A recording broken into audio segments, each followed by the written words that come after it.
Alrighty, welcome. So this has been a series that has been long in the working. I've been working on this one for quite a while. And we are going to go over Breach as a mode. If you want to see a general overview of Breach, check out my most recent video. I'm going to put it somewhere around here.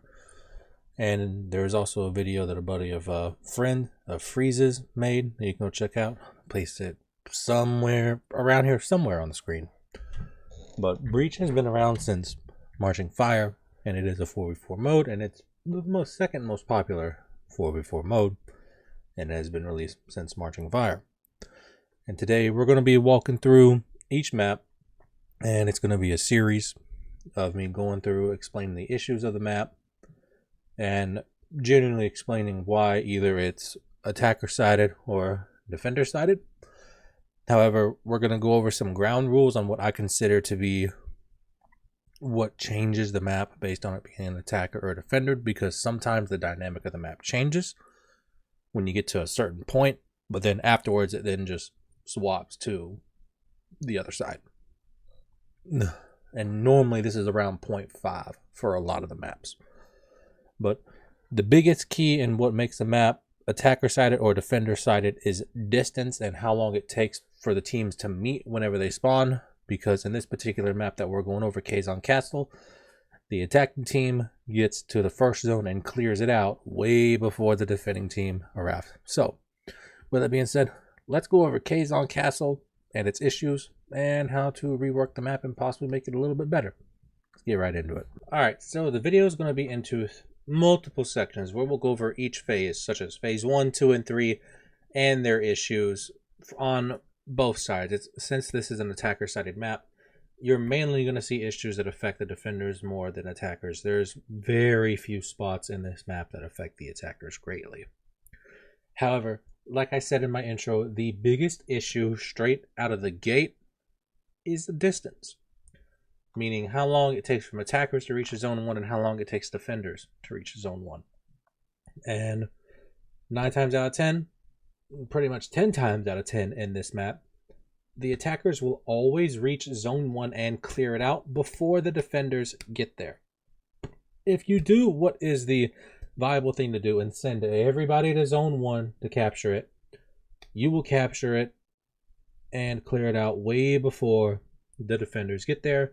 And now the defenders are faced with a dilemma. Do they go on to that point and fight you in your pikemans and minions and risk dying and then being stuck in a very long respawn timer where you can then get zone 2 and so forth? So it's a lose-lose point for the defenders, and they often have to give it up for free, and nobody likes that. Nobody likes that one bit. And it's just an unfun situation to be in, and there's nothing really you can feel. There's nothing you can really do about it, you feel. Because it's like, oh great, I guess they just get it for free. And now we're going to move into the buffs. There are 3 buffs in phase 1. The shield, attack buff, and speed buff. Shield and attack buff are located towards the points. Shield right outside of zone 2, and attack buff located up in a little archer tower or a siege tower by zone 2. Those are in a similar distance. However, attackers have most of the time easy access to them, whereas defenders, they gotta come out of their spawn, come all the way down to get the shield, or come out of their spawn and come all the way down through zone 2 and climb up a ladder to get the attack buff. Attackers once again have easy access to these because let's assume you won your team fight, they're all dead, you can get the buffs. Next, let's move into the speed buff, which is located right beneath banner, and defenders get to it by jumping down a zipline, going past healing zone, and going up into the right in a little building. However, distance once again comes into play here. The attackers, if they just spawn in, they just so happen to spawn in, they just go outside of the spawn, go forward a couple of feet, take a right, and they're right in the house with the speed buff. They can run up, grab banner, and get to ram before you do. Whereas defenders, if you manage to get this speed buff and the banner, you're in a good situation. You can get there before anybody catches you. But 9 times out of 10, people don't save the speed buff for the banner. And let's just assume now in this scenario that nobody has it. Even if the attackers get it first, you're still not going to beat them. You're not going to beat them to that ram if they have it. just because of the sheer distance you have to go. This is talking from spawn to spawn. Now, if a defender gets it, you have to trek all the way back up to your spawn, go up to Cauldron, and place it in, which in turn gives the attackers plenty of time to make their way up to you, not to mention you're glowing a bright orange to them. They know that you have it. So with that out of the way in distance, let's go on to some other more nuanced issues that are common in both Phase 2 and Phase 3, and which are going to be issues you're going to see in later videos about this series. Number one, the respawn timers. It takes way too long to respawn. Way too long. You can be out of the game for a good minute. Especially these longer finishers that they like to keep releasing. It's not fun. It is not fun just to sit there and spectate for a minute. And then we go into the archer points. Once the archer points are captured and the Cauldron is captured by the attackers, what can the defenders do? They have nothing to counter that. They can't go and recapture it like Dominion. They're forced to go to Ram. And you might think, okay, they can just clear Ram. Yeah, they can clear Ram, but guess what? The enemy archer points are going to keep clearing out their minions, and there's nothing the defenders can do to it. Are you really going to have somebody dedicated just to clearing out archers? No, it's not worth it. So the archers are going to get away scot-free, and they're going to keep killing your minions before they even get to Ram. And it's just an unfun scenario, and there's nothing you can do. One way they can fix this is, much like in Overwatch, the capture point system. The defenders can get the little bar back to the middle, which I think they should implement. Allow defenders to recapture all of the zones, because then it adds more of a mind game, more of a dynamics, like, oh look, they're recapturing our zones, which realistically would happen in a siege. You would get your points recaptured, and you would push them back. You're not just going to let them have it. And then the attackers are like, oh shit, now we got to go get these zones. We got to go fight for these again. And there's a whole back and forth dynamic. There's a tug of war. It's like a game of attrition. You tug, you pull, you tug, you pull. It'll be a nice little dynamic. And then now let's go into the double boost mechanic. This is an issue both in Phase 1 and 2 of every Breach map. The Ram can be double boosted. The Cauldron cannot. And I particularly take issue with this, as when the Ram is double boosted while docked, it hits that door very quickly, and the door can at most by default take 3 hits, and then if you add shield banners on top of it, it can take an additional 2 hits, I believe. But let's just assume your average 3. And by the time you double boost and you hit that Ram, you're most likely only going to get 1 Cauldron pull off, maybe 2 if it's attackers are playing perfectly. This is assuming everybody's at the same skill level. And as a defender up there, you're like, well, I only just tickled the Ram. What next? And what next goes into Phase 2. And I'll be explaining the issues in Phase 2. So let's get right into that.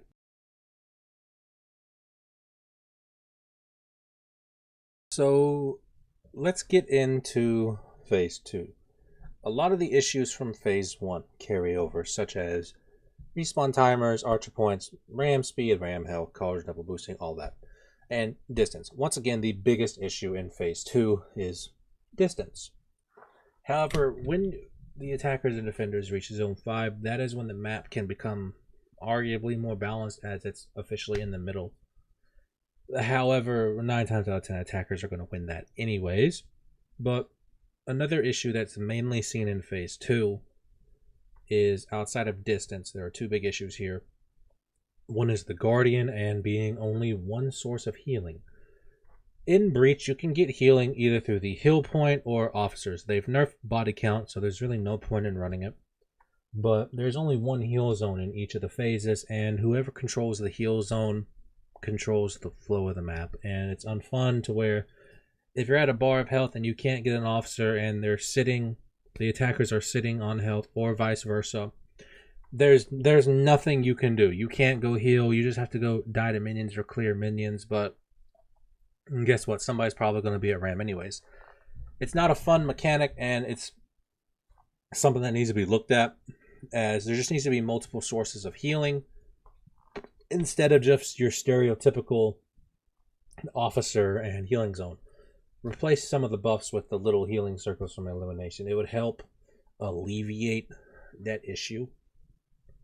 But outside of that, in distance, your next biggest issue, which this is an issue that is going to be seen in a lot of these breach maps for both sides, mind you. Mainly, it's more of an issue for defenders, but it can go either way, and that is the Guardian. The Guardian spawns in shortly after the banner, shortly after or shortly before, by about, I believe it's by about like 30 seconds or a minute. And what happens when you kill him is you get renown. You get a lot of renown. You can get anywhere between 100 and the most I've had is 250. If you can get more, let me know.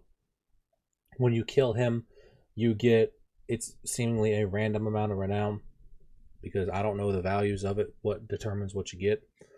But you get revenge for 10 seconds, and you get full health, full shield, and unlimited stam, and the ability to one-shot pikemen with any attack for 2 minutes.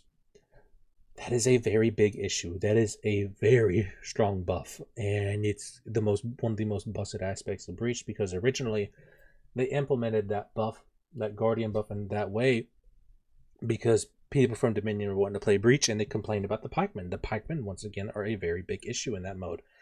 They do a lot of damage, and so it's like, hey, let's just add this Guardian, this big tanky enemy over here, to where if you kill him for 2 minutes, you can hit them all one shot and you can clear him effectively. The one-shotting minions is fine. That's fine. That's perfectly fine. That's warranted. I understand that. However, my biggest issue mainly comes into the fact of unlimited stam and the full health of shield. And under no circumstance should somebody get unlimited stam like that. None. Because it is such an unfair advantage. And it was even worse back when stamina-based characters were in the game, which they're not anymore, thankfully.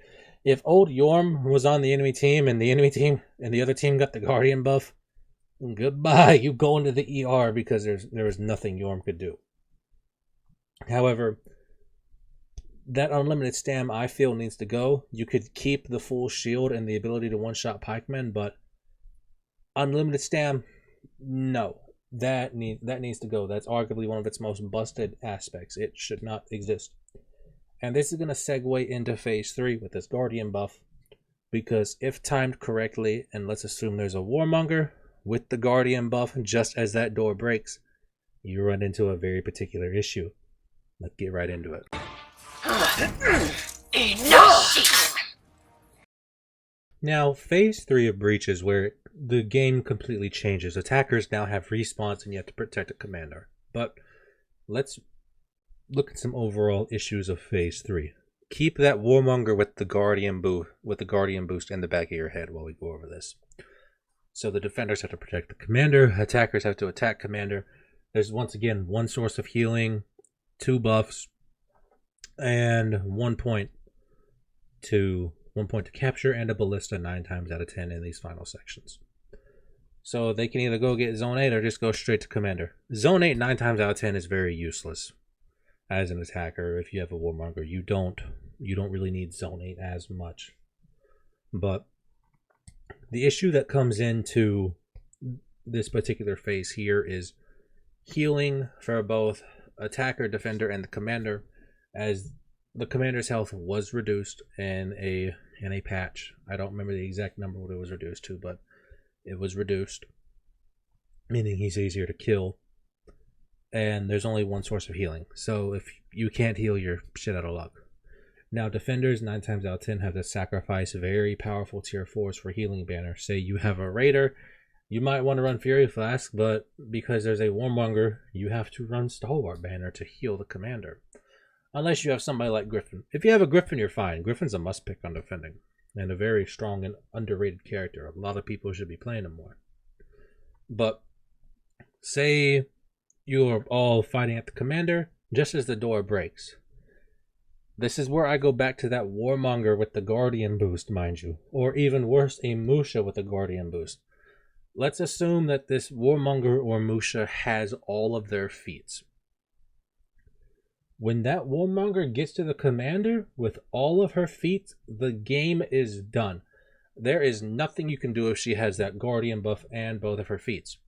Because if you all try to push her, she's going to hit you with the tier 4 corruption. That tier 4 corruption also applies to the commander, mind you, and you can't get close. She also will then have unlimited stam and shield.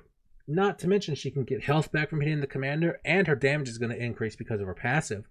There is nothing you can do. You think, okay, great, commander's at half health now, and her corruption is gone. We can finally get to her.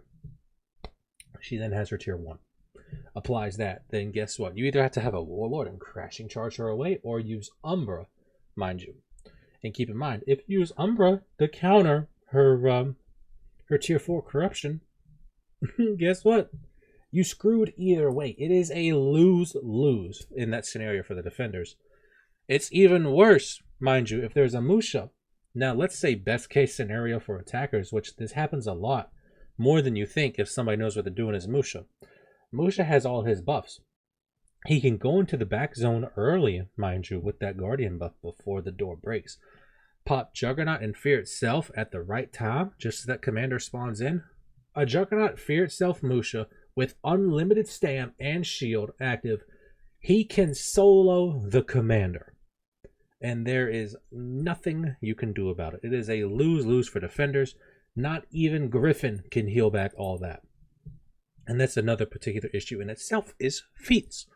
Feats are a very strong issue in general, mind you, mainly Fury Flask, but more in Breach, because Musha is the king of attacking while Warmonger is the queen of attacking.